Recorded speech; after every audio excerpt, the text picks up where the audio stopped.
Atos dos Apóstolos, capítulo 9. Saulo é convertido por Jesus. Entremente, Saulo ainda respirava ameaças de morte contra os discípulos do Senhor.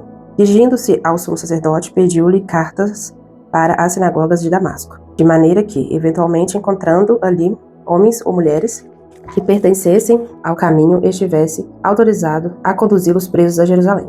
Entretanto, durante sua viagem, quando se aproximava de Damasco, subitamente uma imensa luz, vindo do céu, resplandeceu ao seu redor. Então ele caiu por terra e ouviu uma voz que lhe afirmava: Saulo, Saulo, por que me persegues? Ao que ele inquiriu: Quem és, Senhor? E ele disse: Eu sou Jesus, a quem tu persegues. Contudo, levanta-te e entra na cidade, pois lá alguém te revelará o que deves realizar. Os homens que acompanhavam Saulo na viagem caíram emudecidos. Podiam ouvir a voz, mas a ninguém viam. Saulo ergueu-se do chão e, abrindo os olhos, não conseguia ver coisa alguma. Então, guiado pela mão, foi conduzido até Damasco. Por 3 dias esteve cego, durante os quais não comeu nem mesmo bebeu. O Senhor envia Ananias a Saulo. E havia em Damasco um discípulo chamado Ananias. O Senhor o chamou em uma visão: Ananias, diante do que prontamente respondeu: Eis-me aqui, Senhor.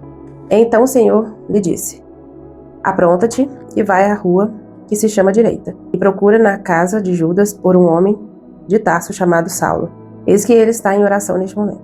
E acaba de ter também uma visão, na qual um homem chamado Ananias se aproxima e lhe impõe as mãos, para que volte a enxergar. Todavia Ananias replicou: Senhor, tenho ouvido vários testemunhos sobre este homem, quantos males tem causado aos teus santos em Jerusalém. E ele chegou aqui com toda a autoridade dos chefes dos sacerdotes para prender todos que invocam o teu nome. Porém o Senhor ordenou-lhe: Vai, pois ele é para mim um instrumento escolhido, a fim de levar o meu nome diante dos gentios e seus reis, e perante o povo de Israel. Revelarei a ele tudo quanto lhe será necessário sofrer por causa do meu nome. Então Ananias foi, e entrando na casa, impôs sobre ele as mãos, declarando: Irmão Saulo, o Senhor Jesus, que lhe apareceu no caminho por onde vinhas, enviou-me a ti para que tornasses a ver e fiques pleno do Espírito Santo. Imediatamente lhe caíram dos olhos algo parecido com umas escamas, e ele passou a ver de novo. Em seguida, levantando-se, foi batizado. E depois de alimentar-se, ganhou novas forças e passou vários dias na companhia dos discípulos em Damasco. Saulo começa a evangelizar.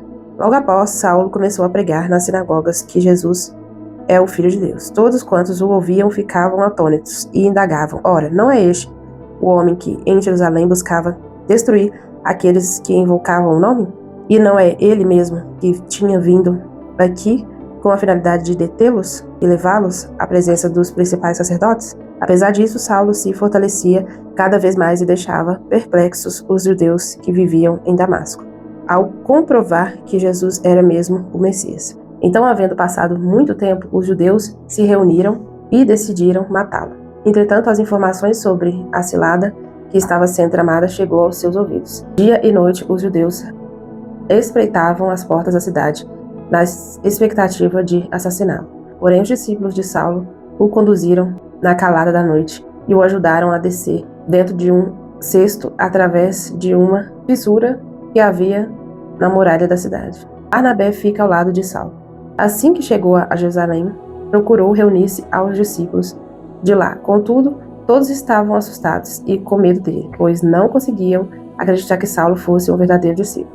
Mas Barnabé, tomando-o consigo, o levou aos apóstolos e lhes narrou como no caminho Saulo vira o Senhor que lhe falava, e como em Damasco ele havia pregado em o nome de Jesus com poder e coragem. E assim Saulo permaneceu com eles e caminhava com liberdade em Jerusalém, proclamando com toda ousadia o nome do Senhor. Pregava e argumentava com os judeus de fala grega. Contudo, estes procuravam um meio para tirar-lhe a vida. Havendo, porém, essas informações chegado ao conhecimento dos irmãos, conduziram-no até Cesareia e o enviaram para Tarso. Assim a igreja passava por um tempo de paz em toda a Judeia, Galiléia e Samaria, sendo edificada e vivendo no temor do Senhor, por meio da coragem proporcionada pelo Espírito Santo. A igreja crescia dia a dia em número. Pedro ora por curas e prodígios. Aconteceu que, viajando Pedro por toda parte, chegou também aos santos que habitavam em Lida.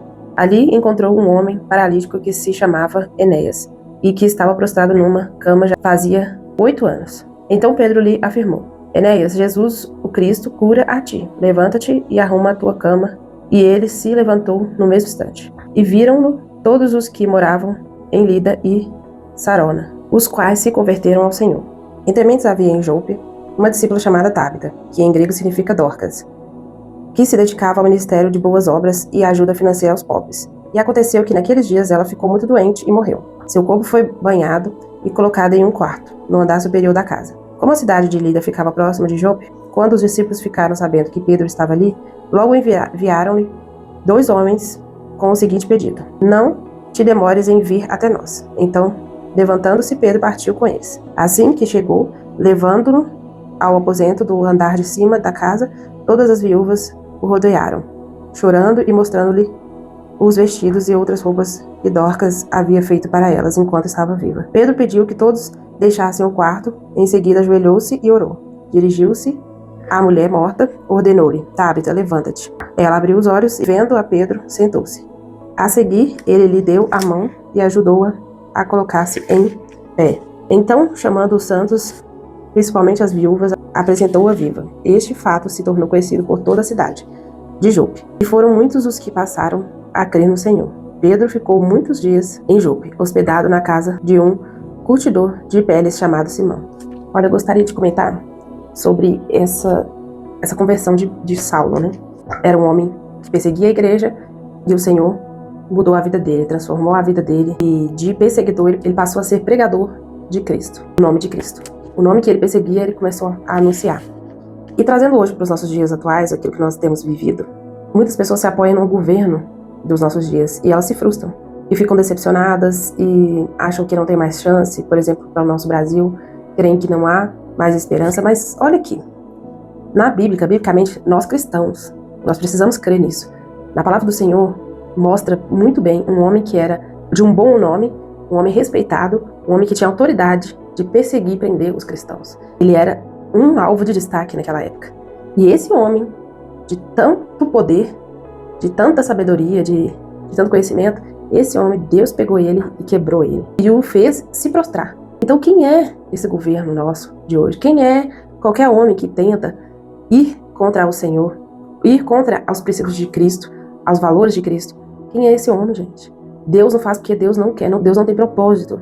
Ainda que nós vemos hoje, é que Deus não tem propósito. Se um dia Ele tiver um propósito de converter alguém ali, ou de colocar alguém ali, para mudar toda a nossa história, mudar toda a história do Brasil, Ele faz. Se Ele não fez, é porque é propósito dEle que seja assim. Porque Ele não deseja que isso aconteça, porque coisas precisam acontecer com esse governo tão ruim que nós vivemos hoje. Nós precisamos confiar e apoiar na palavra do Senhor, porque se Deus fez aqui na vida de Saulo, Ele pode fazer na vida de qualquer um.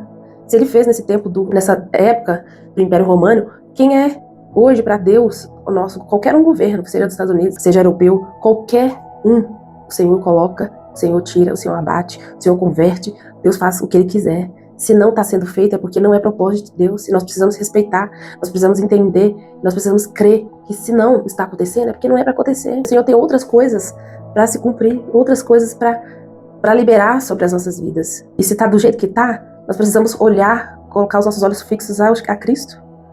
Como aquele povo vivia na perseguição, vivia em tempos horríveis. Nós lemos um capítulo anterior de ver Estevão ser apedrejado. Eram tempos horríveis, mas mesmo nesses tempos terríveis, o Senhor fez converter um homem. Então, o que Ele não pode fazer hoje? O que Ele não pode fazer amanhã?